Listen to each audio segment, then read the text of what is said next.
Ismaël Daoud, j'ai prêté serment en 1988 et j'exerce aujourd'hui au sein du cabinet Vigo. Pour les associations partenaires qui font appel à l'Alliance des avocats pour les droits de l'homme, elles sont, surtout en ce moment où on est en situation de crise économique et financière, elles sont privées de ressources, en tout cas elles n'ont pas suffisamment de ressources pour pouvoir répondre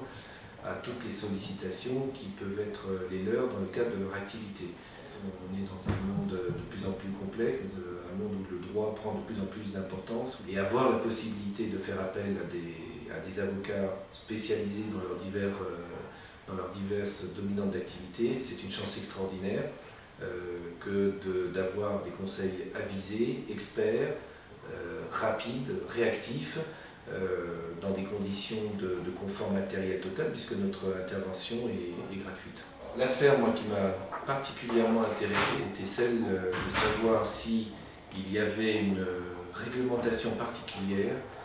au sein de l'Union européenne qui aurait pu interdire à une société de vente du matériel de télécommunication à des régimes dictatoriaux. Donc la question, elle était intéressante, très intéressante, parce que cela posait la question d'une complicité pour crimes de torture. Ça posait la question de savoir si on pouvait vendre tout et n'importe quoi à des régimes dictatoriaux. Est-ce que les sociétés avaient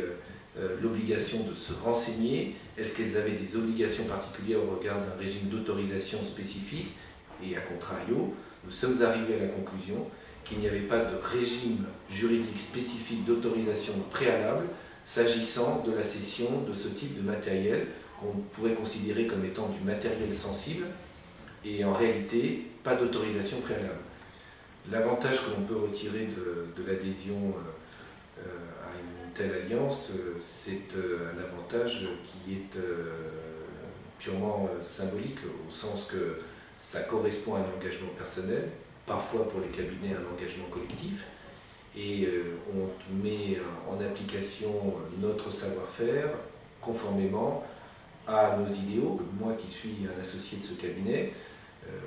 plus vieil associé du cabinet d'ailleurs, je n'ai aucune difficulté à mobiliser les ressources en interne pour travailler avec entrain, enthousiasme, beaucoup d'implication pour répondre à ce type de questions, parce que ça touche les hommes et les femmes qui composent ce cabinet, donc c'est très mobilisateur et très fédérateur.